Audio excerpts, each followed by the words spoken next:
BNP chairperson Begum Khaleda জিয়াকে নিয়ে স্মৃতিচারণ করলেন আল্লামা দেলোয়ার হোসেন সাঈদীর ছেলে মাসুদ সাঈদী। তিনি বলেন, স্বৈরাচার শেখ হাসিনার দুঃশাসনামলে যখন তার বাবা দেলোয়ার হোসেন সাঈদীকে বিনা অপরাধে গ্রেপ্তার করা হয়, তখন সাবেক প্রধানমন্ত্রী বেগম খালেদা জিয়া নিয়মিত তাদের পরিবারের খোঁজ খবর নিতেন।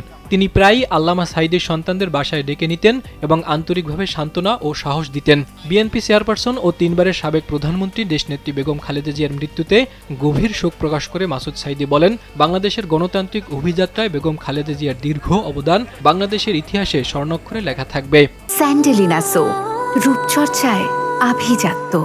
৯০-এর গণ অভ্যুত্থান ও পরবর্তী সময়ে গণতন্ত্র পুনরুদ্ধারের প্রত্যেকটি পর্বে বেগম জিয়ার দৃঢ়তা, দেশপ্রেম ও নেতৃত্বে জাতীয় জীবনে গভীর প্রভাব রেখেছে। তিনি বলেন, বাংলাদেশের বহু প্রজন্ম খালেদা জিয়াকে দেখেছে সাহস, সহনশীল ও গণতান্ত্রিক মূল্যবোধের প্রতীক হিসেবে। দেশের স্বাধীনতা, সার্বভৌমত্ব ও জাতীয় স্বার্থ রক্ষার আন্দোলনে খালেদা জিয়া কয়েক দশক ধরে অবিচল ভূমিকা পালন করেছেন। ফ্যাসিবাদী হাসিনার নির্যাতন, মিথ্যা মামলার পরিক্রমা ও রাজনৈতিক প্রতিহিংসার ভয়াবহতার মাঝেও তার অটল মনোবল ও আপোষহীন অবস্থান বাংলাদেশের গণতান্ত্রিক ইতিহাসে এক উজ্জ্বল দৃষ্টান্ত।